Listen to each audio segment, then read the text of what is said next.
महासागर पृथ्वीर मोट भूभागर हेउची 3/4। भारतर समुद्र उपकूल 8000 किलोमीटर अधिक क्षेत्र जाए व्यापीची। देशर 1/4 जनसंख्यार जीवनशैली एवं जीविका महासागर उपरे निर्भरशील। मत्स्यजीवी समुदाय सबुठु अधिक असुरक्षित समुदाय मध्यरु गोटिए, जी निजर जीविका पाई संपूर्ण भावे समुद्र उपरे निर्भर करिथांती। पुराना शैली में माछ धरिबारे अधिक समय, इंधन एवं श्रम लगी थाए, माने कम लाभ होता है। भारतीय राष्ट्रीय महासागर सूचना सेवा केन्द्र माने इनकोइस भारतर भूविज्ञान मंत्रालय अंतर्गत एक प्रमुख स्वयंशासित संस्था, जहाँ पाखरे सामुद्रिक मत्स्य परामर्श सेवा नामक एक प्रमुख कार्यक्रम रही। यह कार्यक्रम संभावित मत्स्य पालन क्षेत्र विषय जानिबा पाई ओशन रिमोट सेंसिंग सैटेलाइट डाटार व्यवहार करिथाए। वैज्ञानिक माने महासागर रे सेही अंचल को खोजी थांती जेउठी उपयुक्त तापमात्रा एवं खाद्यर उपलब्धता कारणरू माछ सबु एकत्र होइथांती। सामुद्रिक खाद्य श्रृंखला शैवालर खेलिबा एवं ता मध्यरे क्लोरोफिल उपरे निर्भर करिथाए। पानी रे क्लोरोफिल तत्व महासागर रे वनस्पति किंबा महासागर रे खाद्यर उपलब्धतार संकेत देइथाए।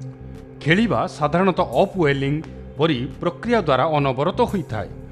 उत्फुल्ल जलर विशिष्ट समुद्र विज्ञान चिन्ह होइथाए। यह द्वारा वैज्ञानिक मानक विभिन्न मापदंड द्वारा उपग्रह चित्रर प्रयोग करने को सुजोग मिलता है, जेपरिक समुद्र पृष्ठर तापमात्रा, समुद्र पृष्ठर उच्चता एवं क्लोरोफिल महासागर रे उर्वर क्षेत्रर संधान करने पाई इनकोइसर एम्फास टीम एपरी सबु डाटार प्रोसेस करिथाए एवं एहाको भौगोलिक सूचना प्रणाली बा जीआईएस को आनिथाए।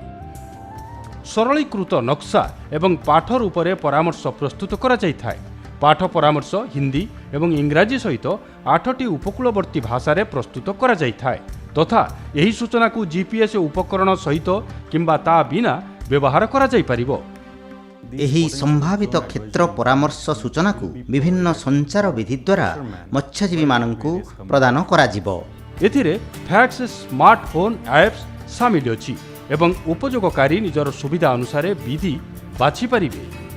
एक साधारण मोबाइल तैयारी हेछि, किंतु यार शक्ति एते जे मत्स्यजीवी फिशिंग पाई जेबे जाए सेतेबेले कुआडे जीवो, सबुठु अधिक भलो फिश जोन केउठी अछि, माने गोटे मोबाइल ऐप रे सबु सूचना उपलब्ध रहिछि। एही संदेश द्वारा एबे आमे डीजल एवं संबळ बंचै पारिबो, जहा द्वारा हमर समय एवं पैसार संचय हेथाय। माछर लोकेशन सहजरे जणा पड़ जाउछि। एही ऐप द्वारा आमे प्रतिदिन चेक करू आ सेटा को जाऊ, एहा 60 रु 80 भाग सठिक हेथाय। नील अर्थव्यवस्था यह आगामी दिन में सुनेली सुजोग प्रदान करिवो। भारत नील अर्थव्यवस्था आड़कू जेते अधिक प्रस्तुत हेउची, आमे महासागरीय संबल को सेते स्थायी भाव में व्यवहार करि परिबा। एही राष्ट्रीय आकांक्षा को हासिल करिबा पाई इनकोइस टूना माछ पाई प्रजाति विशिष्ट मत्स्य पालन क्षेत्र परामर्श प्रदान करुछि। एही परामर्श को विकसित तथा सैटेलाइट टेलीमेट्री सहित विश्वस्तरीय अनुसंधान द्वारा उन्नत करा जाइथाय। एही पॉपअप सैटेलाइट हेउची आर्काइवाल टैग एवं एथिरे गोटी एंटीना, टेम्परेचर एवं डेप्थ सेंसर रही। या टूना माछर गतिविधि एवं पारिपार्श्विक प्राथमिकतार अध्ययन करने प्रयोग करा जाइथाए।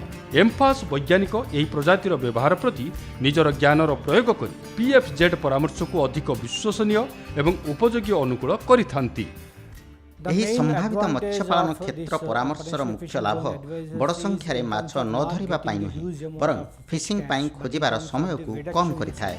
अध्ययनରୁ जणा पड़िछि जे पीएफजेड परामर्शकारी माने प्रति मत्स्यजीवी गाँ को हजार हजार लिटर इंधन बंचेइबा एवं सहायता प्रदान रे साहाय्य करिछि। या द्वारा लाभ बढ़िछि एवं प्रदूषण स्तर ह्रास हेबा द्वारा देशर कार्बन फुटप्रिंट उन्नत हेउछि।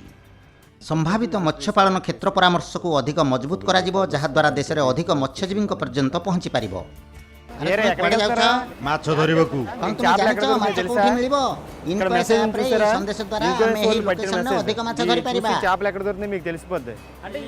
कोन हमें जीपीएस द्वारा माछर सठिक लोकेशन जानि परिबा।